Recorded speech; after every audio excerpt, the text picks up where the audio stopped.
Hi అండి, welcome to our YouTube channel. ఈరోజు నేను చెప్పాలనుకుంటున్న టాపిక్ ఏంటంటే పోస్టల్ డిపార్ట్మెంట్తో జీడిఎస్ కానీ ఏబిపిఎం కానీ అప్లై చేసేవారికి నేను చెప్పాలనుకుంటున్న విషయం అండి.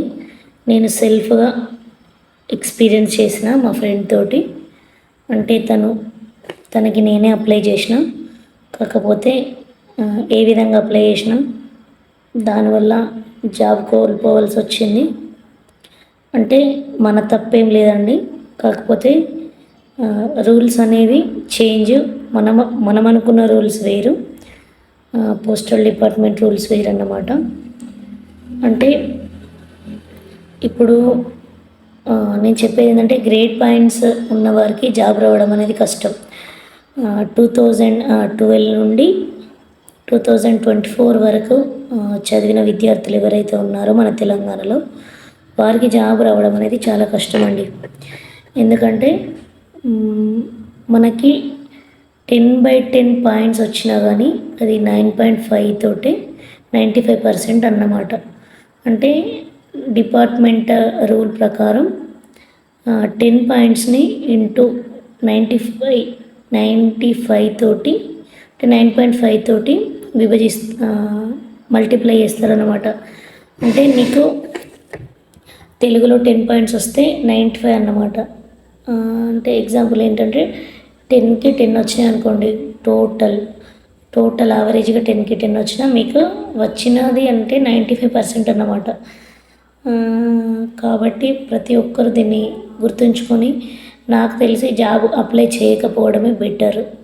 చేయండి. కాకపోతే మన పక్క స్టేట్ ఉంది కదా, మన ఇప్పుడు ఆంధ్రప్రదేశ్ వాళ్ళు ఉన్నారు, కరోనా బ్యాచ్ వాళ్ళు ఉన్నారు కదా, వారికి ఇంటర్నల్ మార్క్స్ తోటి 580, 590 వరకు వచ్చాయండి.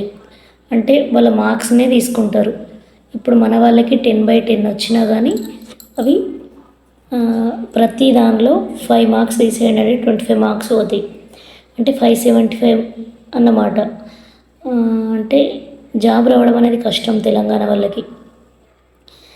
నేను అప్లై చేసేటప్పుడు ఏం చేసిన అంటే, మా ఫ్రెండ్కి ఇప్పుడు మన 10th మార్క్ షీట్ ఉంటుంది కదా అండి, మార్క్ షీట్ వెనుక 10/10 అంటే తెలుగు, సోషల్ సైన్స్కి 92 to 93 to 100 ఉంటుంది. అంటే ఆ మార్క్స్ని బేస్ చేసుకొని 10 పాయింట్స్ అంటే 100 వేసిన. కాకపోతే డిపార్ట్మెంట్ రూల్ ప్రకారం మల్టిప్లై 9.5 తోటి మల్టిప్లై చేయాలి. అది నోటిఫికేషన్లో ఉంది, కాకపోతే చూడలేదు. సో ఇదేంటంటే అనుభవం అన్నమాట. ప్రతి మనిషికి అనుభవం వస్తేనే తెలుస్తుంది కదా, అట్లా అనుభవం వచ్చింది. ఏదైనా సరే అప్లై చేసేటప్పుడు చాలా జాగ్రత్తగా ఫస్ట్ మనం నోటిఫికేషన్ చదివి అప్లై చేయాలి. నోటిఫికేషన్ చదవగానే నేను అప్లై చేసిన.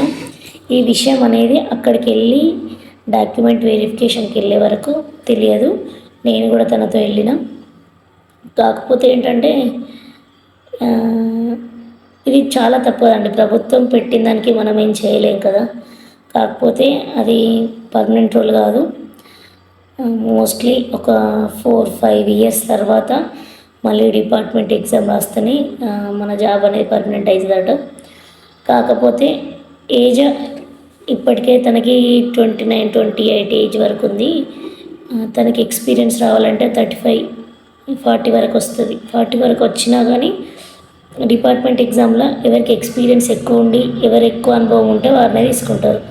కాబట్టి తను ఏమనుకుందంటే ఏం కాదులే, జాబ్ వచ్చినా రాకున్నా ఒకటే అనే స్టేజ్కి వచ్చిందన్నమాట. ఎందుకంటే జాబ్ చూస్తే పర్మనెంట్ కాదు. వచ్చిన తర్వాత కూడా అది డిపార్ట్మెంట్ ఎగ్జామ్ రాసి డిపార్ట్మెంట్లో జాబ్ వస్తేనే మన జాబ్ అనేది పర్మనెంట్ అవుతుంది. కాబట్టి మీరు ఎవరైనా సరే అప్లై చేసేటప్పుడు బీ కేర్ఫుల్గా అప్లై చేయండి.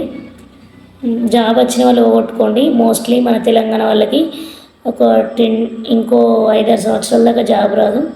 ఎందుకంటే ఒక్క బ్యాచ్కి, కరోనా బ్యాచ్ అంటే ఒక్క సంవత్సరానికి 1-2 లక్షల మంది స్టూడెంట్స్ బయటకు వస్తారన్నమాట. మొన్న వచ్చిన మన తెలంగాణలో 30 పోస్టులు ఏమో ఉంటే అందులో 29 మెంబర్స్ ఆంధ్ర వాళ్ళకే జాబ్ వచ్చింది. అది మొత్తం కరోనా వాళ్ళకే జాబ్ వచ్చింది. సో కాబట్టి మీరు బీ కేర్ఫుల్గా, మీరు అప్లై చేసి కూడా వేస్ట్. గ్రేడ్ పాయింట్స్ ఉన్న వాళ్ళు అప్లై చేయకపోవడమే బెటర్ నన్ను అడిగితే. ఇక అంతేనండి. కరోనా బ్యాచ్ అంటే మీకు తెలిసే కదా, మన వాళ్ళకి కూడా వచ్చినాయి కరోనా బ్యాచ్ వాళ్ళకు 10/10. కాకపోతే 10/10 వచ్చిన లాభం ఏముంది, అది 95% ఉన్నట్టే కదా. ఇప్పుడు బేస్ చేసుకుంటే వాళ్ళు 585, 595 అట్లా మార్కులు వచ్చినాయి కరోనా వాళ్ళకు. సో వాళ్ళు మార్కులనే చూస్తారు, మార్కులు వచ్చిన వాళ్ళని తీసుకుంటారు. కాకపోతే ఈ గ్రేడ్ పాయింట్స్ వాళ్ళను 9.5 తోటి మల్టిప్లై చేసి తీసుకుంటారు. కాబట్టి ఇట్లా చేయడం వల్ల తెలంగాణ వాళ్ళు జాబ్ అనేది లాస్ అవుతారు. మీరు ప్రతి ఒక్కరు గుర్తుంచుకోండి. దీనిపైన ఏదైనా కంప్లైంట్ రేజ్ చేసినా కానీ చాలా బాగుంటుంది అనేది నా అభిప్రాయం. కాకపోతే మీరు అప్లై చేసేటప్పుడు మాత్రం చాలా జాగ్రత్తగా అప్లై చేయండి. మోస్ట్లీ తెలంగాణ వాళ్ళకు ఏబిపిఎం బీపీఎం జాబులు రావు, ఆంధ్ర వాళ్ళందరూ వచ్చి ఇక్కడ సెటిల్ అవుతారు. అంతేనండి. ఇప్పుడు కూడా మళ్ళీ పోస్టల్ డిపార్ట్మెంట్లో జాబులు పడ్డాయి అనేది ఒక నోటిఫికేషన్ చూసిన నేను.